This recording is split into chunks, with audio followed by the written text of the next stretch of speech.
Dumping ground waste to energy CBG प्रकल्पाविरोधात नागरिक आणि लोकप्रतिनिधींमध्ये तीव्र नाराजी। नवी मुंबईतील तुर्भे परिसरातील कचरा डम्पिंग ग्राउंड आणि प्रस्तावित वेस्ट टू एनर्जी सीबीजी प्रकल्पाविरोधात स्थानिक नागरिक आणि लोकप्रतिनिधींकडून तीव्र नाराजी व्यक्त होत आहे। या प्रकल्पामुळे परिसरातील पर्यावरण आणि आरोग्यावर परिणाम होत असल्याचा आरोप करत स्थानिकांनी तीव्र विरोध दर्शवला आहे। नवी मुंबई महानगरपालिकेकडे वारंवार पत्र व्यवहार करूनही दखल घेतली जात नसल्याने स्थानिक नगरसेवक सुरेश कुलकर्णी यांनी आमरण उपोषण सुरू केले आहे।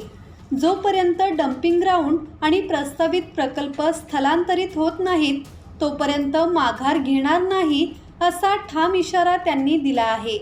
स्थानिक नागरिकांचाही या आंदोलनाला पाठिंबा असून परिसरातील प्रदूषण आणि आरोग्याच्या समस्यांवर कायमस्वरूपी तोडगा काढण्याची मागणी जोर धरत आहे।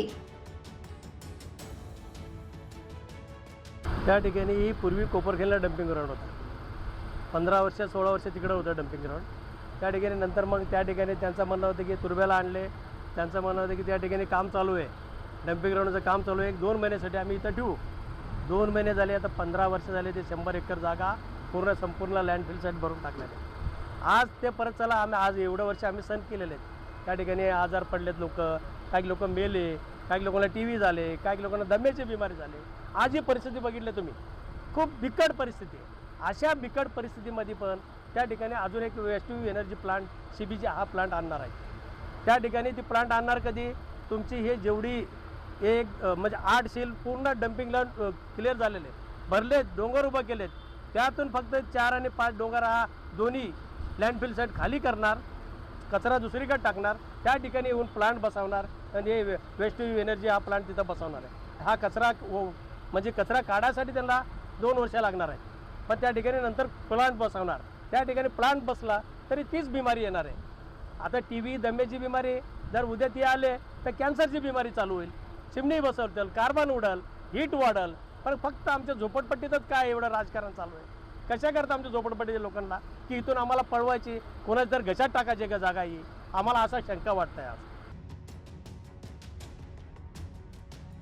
अमोल कांबळे, संवाद मराठी लाईव्ह, नवी मुंबई।